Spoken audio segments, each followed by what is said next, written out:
Hello, everybody, and welcome to this week's episode of Trek Politics. I'm Mary Trump here with my friend and co-host Bob Cesca. Hey, Bob, how's it going? Hey, Mary, how you doing? I am doing well, and I'm actually very pleased that we're going to be talking today about the Star Trek original series episode, Patterns of Force. I've been thinking about this season 2, episode 23 for a very long time. Why? Well, because during Donald's first administration, I actually started to think that if he continued to decline cognitively, because he's literally the only person in the Republican Party who could win a nationwide race, that they were just going to tie him to a chair and stick a big microphone in front of his face and use old audio to keep the base stirred up. So on that note, I will get more to that later. But on that note, if you want to give us a little summary of the episode, that would be awesome. Yeah, thanks so much, Mary. It was written by John Meredith Lucas, directed by Vincent McAveety, who also directed the Omega Glory.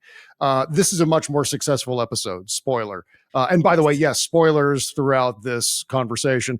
This is the Nazi episode, Mary. The Enterprise is searching for a Federation historian named John Gill, only to discover that he's become a new version of Hitler on a planet that's occupied by neo-Nazis, complete with swastikas, swastika-branded video cameras, film cameras, spiffy uniforms, and a brutal genocide against people of a neighboring planet. But things aren't always what they seem. They are not. I actually remember this episode very well from when I first watched it when I was a kid. So I'm very eager to get into this. So let's dive in. Incoming transmission. Trek Politics with Mary L. Trump and Bob Cesca. So, Bob, Patterns of Force. And before anybody gets the wrong idea, I don't think that Donald is like John Gill. So John Gill, the deeply misguided historian who actually was stupid enough to think that he could pattern a good society on Nazi Germany just because he admired their efficiency. I don't want you to think that I think Donald's like that, that Donald has the right intentions. He's just been misguided. But first, John Gill was Captain Kirk's professor, or one of his professors at the Academy. Mm-hmm. So it's the hubris that reminds me of Donald. John Gill's absolute hubris, that he actually thought that he could fashion a new society out of an old one by using the model of the Nazis. Also, Prime Directive, anybody? So one of the reasons I like this episode so much is because there is this history among the characters and this just real unwillingness to believe that somebody they respect so much could be responsible for the horrors they're witnessing.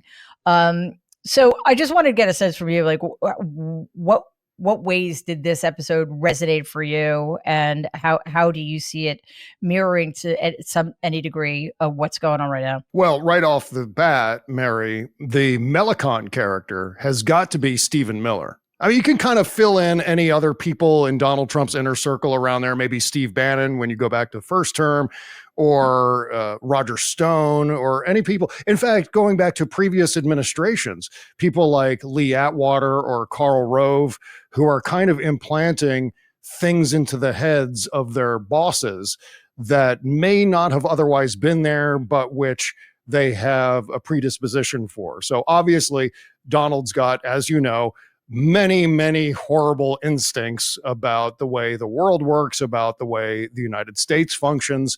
And that's fertile ground for people like Stephen Miller to come in and manipulate him. And I think one of the things that I've been talking about a lot lately, especially on social media, is Stephen Miller as a puppeteer of Donald. And that was writ large with this episode, Patterns of Force, where Melicon, this character, decided, oh, you know what? You want to start a benevolent fascist government here?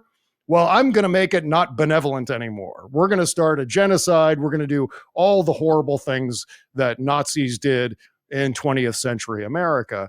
And so that's where the chaos begins for the Ecosians, which is this planet that is actively fighting against the Zeons, which I don't know if this was the intention, but Zeon has a striking familiarity to Zion. So that may have been something that was creatively inserted in there as more reminiscent of that period of time. The one thing I think that we don't get answered, though, is why did John Gill think it's okay to go against the Prime Directive?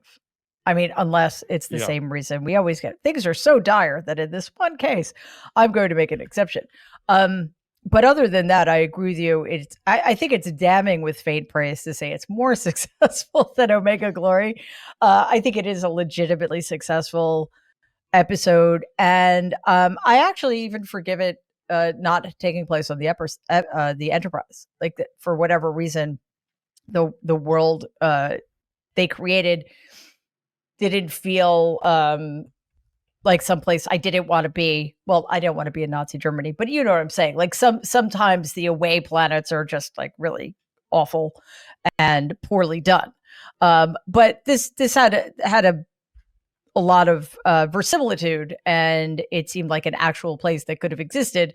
And it was jarring. It is very jarring to see these people we admire so much, especially knowing that Leonard Nimoy is a Jewish dressed up like Nazis.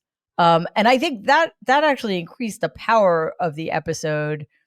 And also, side note, this episode was banned in Germany until 1996, I believe, because of all of the Nazi regalia shown in it. So also a reminder that I wish we had done the same. We had reacted the same way towards Confederate insignia, etc. Exactly. Yeah. And along those lines, Leonard Nimoy did not want to be photographed in the Nazi uniform on set because of, well, for obvious reasons. And for that matter, William Shatner is also, I think, at least partially Jewish.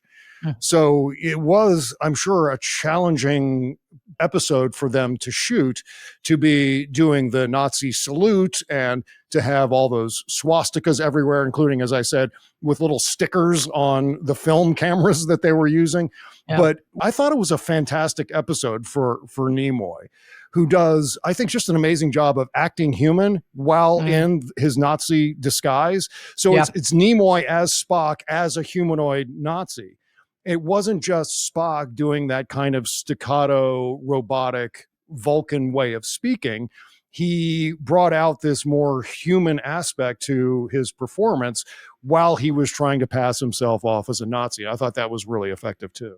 Yeah, actually, I thought the performances overall were quite excellent. And one of the things that I found sort of heartening about it was the large resistance that Spock and Kirk basically accidentally run into. One of their fellow prisoners turns out to be part of the resistance. And most heartening of all, two of the people who belong to the resistance are two of the most powerful people in the Nazi government.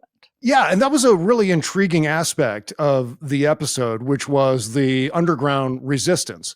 And so there was a kind of a switcheroo scene in the middle of the episode where some of the underground resistance fighters, the Zeons, were masquerading as Nazis and even pretended to take Spock, Kirk, and the other Zeons captive.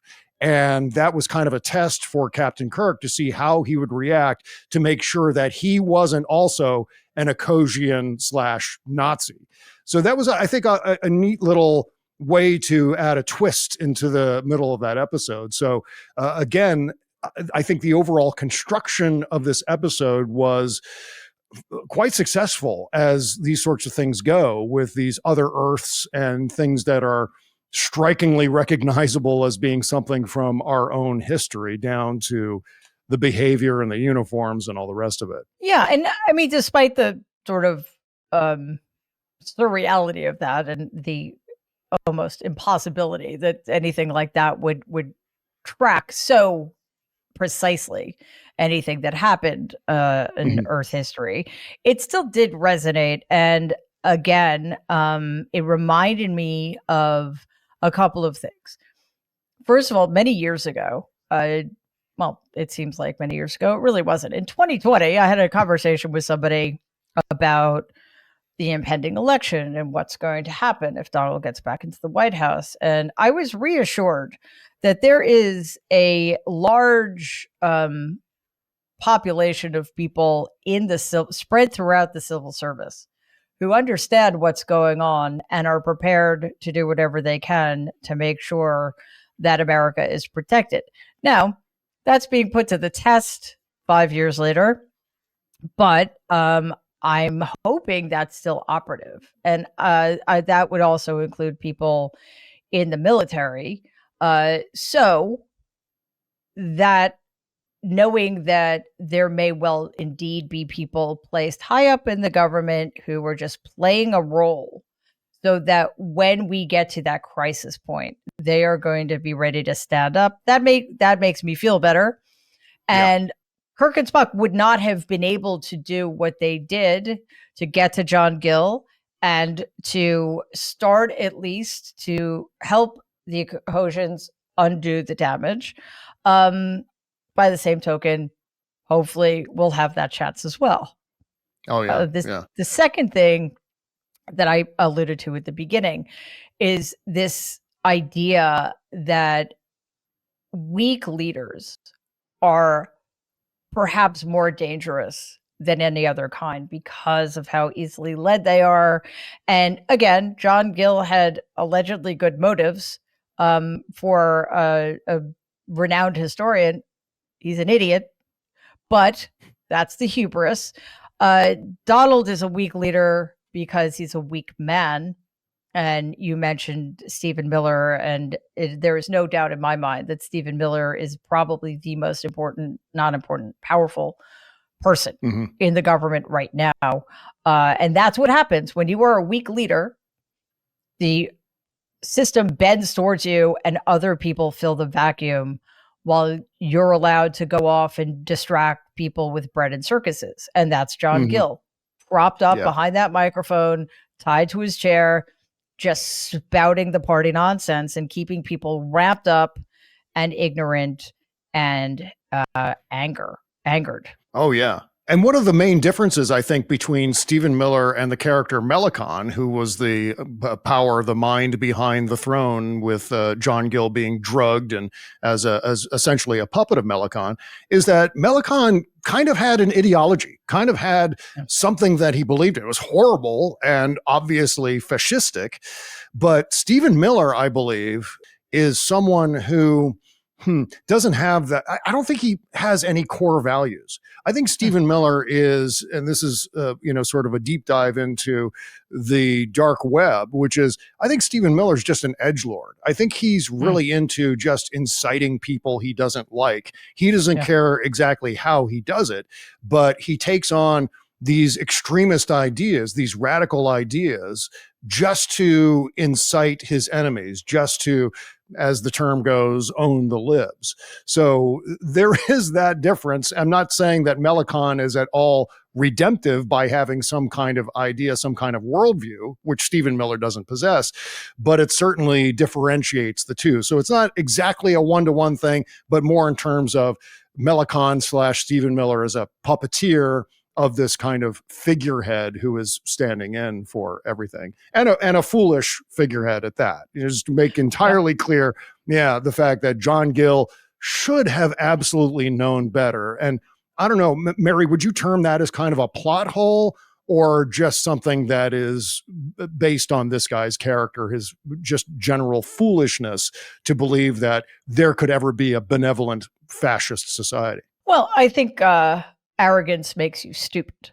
And clearly, even though John Gill may have been a lovely man, he was full of himself because nobody, although it does speak to a very tenuous grasp of history.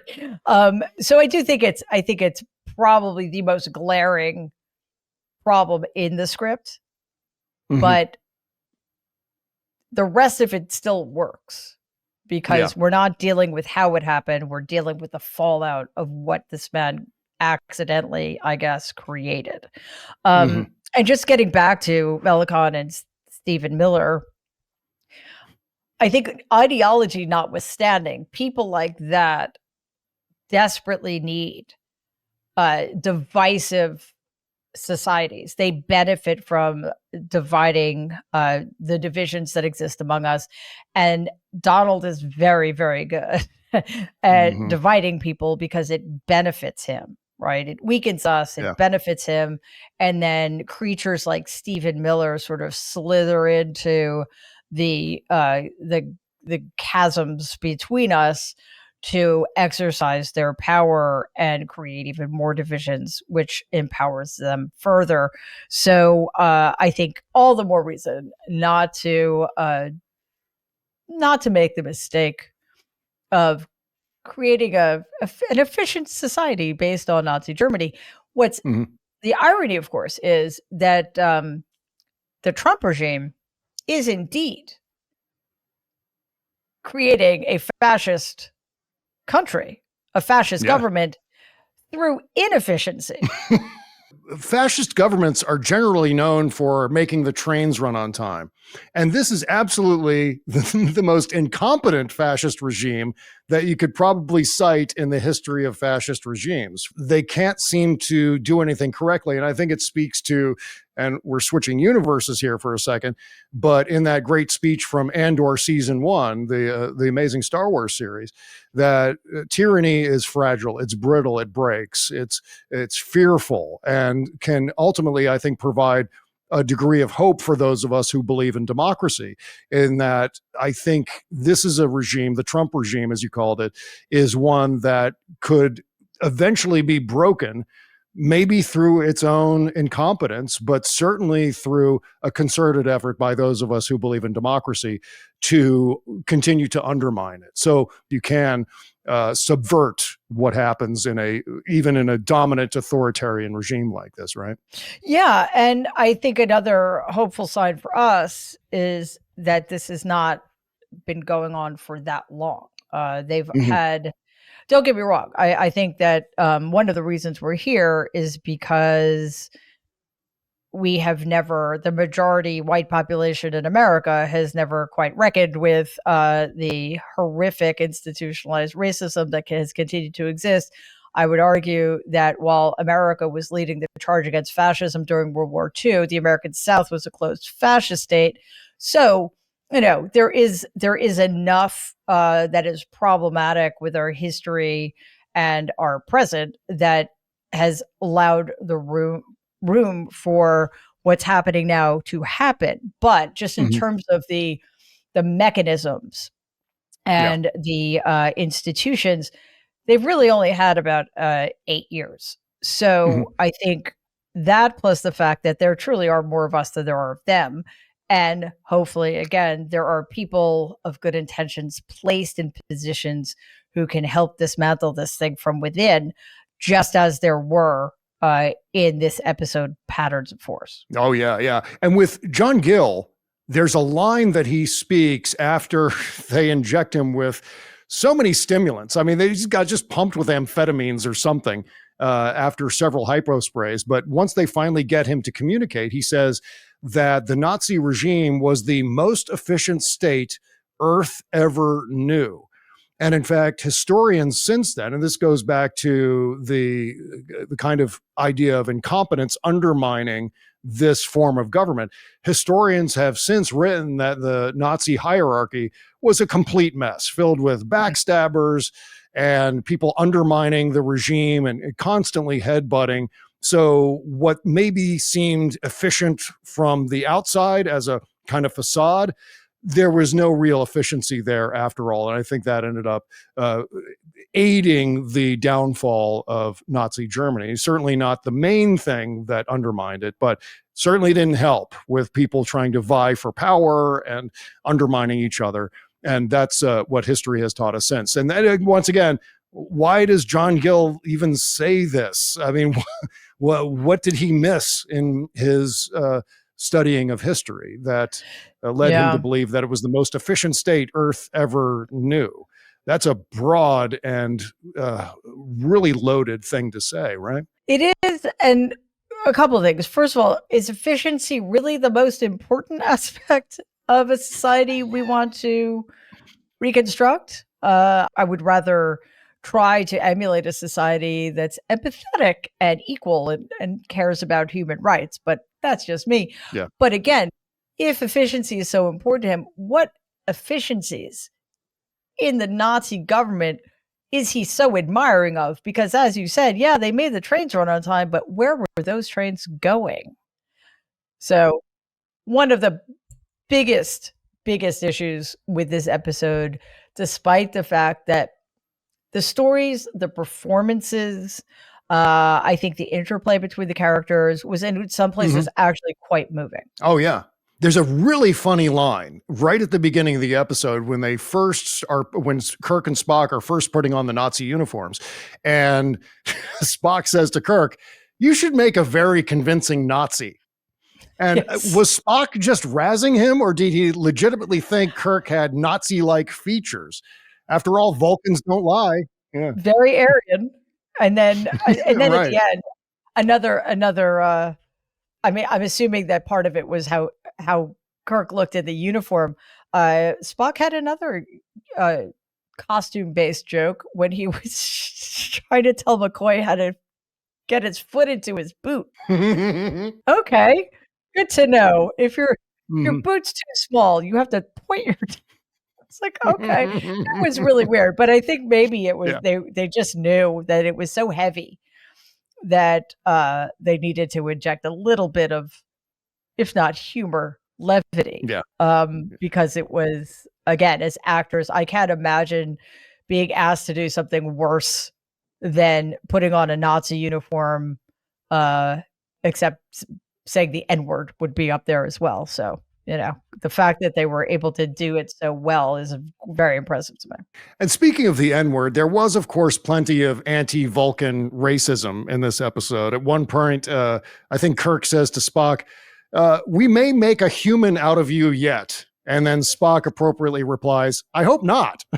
But it was also, I think, indicative of, weirdly enough, how much fun Leonard Nimoy was kind of having in this episode. It seemed like he was enjoying himself and really leaning into the lines that they gave him, especially the funnier lines, which I think he really, really sold. So that, as you said, I think that was a good idea to throw in some humor to kind of counterbalance how serious it was, because you are spending whatever it is, 50 minutes staring at Nazi paraphernalia, swastikas and the uniforms, and how potentially triggering that could be. Yeah. And now we turn to what I think we should start calling Bob's Nerd Corner or something. Right. In which I sit too close to my TV screen. Sometimes. Right. Thank you, as always, to Memory Alpha for providing some behind the scenes information about these episodes. The part where Kirk and Spock use that rusty old strip of metal from the prison cot to dig the transceivers out of their arms, that always kind of grosses me out. Makes me feel a little oogie. Can't imagine why. It's horrible. But I hope they brought some space neosporin with them, because that would cause a pretty brutal infection. I mean, it is a prison cot, Mary, that they were using parts of to dig into their skin. Well, luckily for them, they don't live in America now. They were still able to get tetanus shots. Right. And, also, I like how Kirk mentions, thank goodness they didn't recognize us at one point, because there's one downside to this episode is it gets a little repetitive with them disguising themselves as Nazis, and then they get caught, and then they get imprisoned, and then they disguise themselves as Nazis again, and they're back out among the people who were torturing them in the Nazi prison. And so no one recognized that they were the same prisoners that were just apprehended a few minutes earlier. So Kirk actually just goes ahead and says, well, thank goodness they didn't recognize us, as though to kind of do a little wink to the audience. Meantime, the headquarters of the Nazi Party in this episode are the redecorated offices of Paramount Pictures during the 60s, including the building where Lucille Ball ran Desilu. The underground area is the same set as was used for The Devil in the Dark with the Horta creature in the caves. The attacking Ecosian missile on the view screen of Enterprise was reused footage of the Orion scout ship from Journey to Babel earlier in that season. And finally, Mary, a missed opportunity. Might have been fun. You mentioned Bones and his boots that were too small. It might have been fun for Bones to be constantly complaining about his feet hurting because his boots were too small throughout the rest of the episode. He didn't have much to do other than pumping John Gill full of stimulants. So maybe having Bones complaining about his sore feet would have been something they could throw in there. But these are the sorts of things I imagine in the episode, but which aren't actually in the episode. So that's how nerdy I am. So where does this land on the list of best or worst Star Trek episodes? I thought it was a pretty good episode. And I remember thinking that initially because it kind of does all the things that Star Trek is supposed to do. It has that social commentary, political commentary. There's some laughs in there. There's the camaraderie between Kirk, Spock, and Bones. I think that is so integral into the original series. And I would put this certainly in my top 10, if not my top 5 for the original series. What about you? Oh, fascinating. Probably not top 10, but definitely top 15. Oh, okay. But I'd have to think about it, actually. I may have to, I have to revisit my best of, but certainly out of all of the Star Trek, I mean, definitely top 50 for sure. Yeah. But close to top 10, very close to top 10. Yeah, I thought overall it was a successful episode, and it was kind of in the prime, the sort of high watermark for the original series, which is somewhere in there in season 2 before it kind of became Monster of the Week in season 3. I would put this pretty high up on my list. Just again, as a politics nerd on top of being a Star Trek nerd, I like the marriage of those two things and how successfully they were able to pull that off this time around. Yeah. And again, just because I literally have been thinking about this episode for years, because I'm telling you, we're heading there. They are just going to duct tape Donald to a chair and stick a big microphone in his face and just play his inanities on a loop to keep the Republican base in a lather against the rest of us. Mm-hmm. So anyway, also considering the fact that it doesn't take place on the ship and many of our favorite characters aren't even in it or are barely in it. Yeah. That to me is another testament to how strong this episode was. Right. That was able to overcome the fact that it was essentially stripped down to the 3 leads, right? Exactly. And mostly just the 2, because Bones and his sore feet show up at the very, very end and just like give John Gill a lot of hypos. Right. The first one was supposed to kill him, Mary, and he got like 6 more after that. 6 more, and then he died from machine gun fire. So what are you going to do? They just shot him in cold blood. That's it for John Gill. Yes, indeed. All right. That does it for us. But what do we have to look forward to next week? We're going to be talking to the great Spencer Garrett, who played Simon Tarsus in The Drumhead. So that's what's in store for next time around. All right. Fantastic. If you guys have not seen our episode about The Drumhead, please check that out. I think it's phenomenal episode of television, and it is definitely worth revisiting. Also, there are going to be spoilers, so you might want to prepare yourself ahead of time by watching the actual episode. So, all right. Thank you so much for being with us. We will see you next week. This is our new time, Sunday evenings at 6 p.m. Eastern. In the meantime, everybody, stay safe and be kind, and we will see you soon.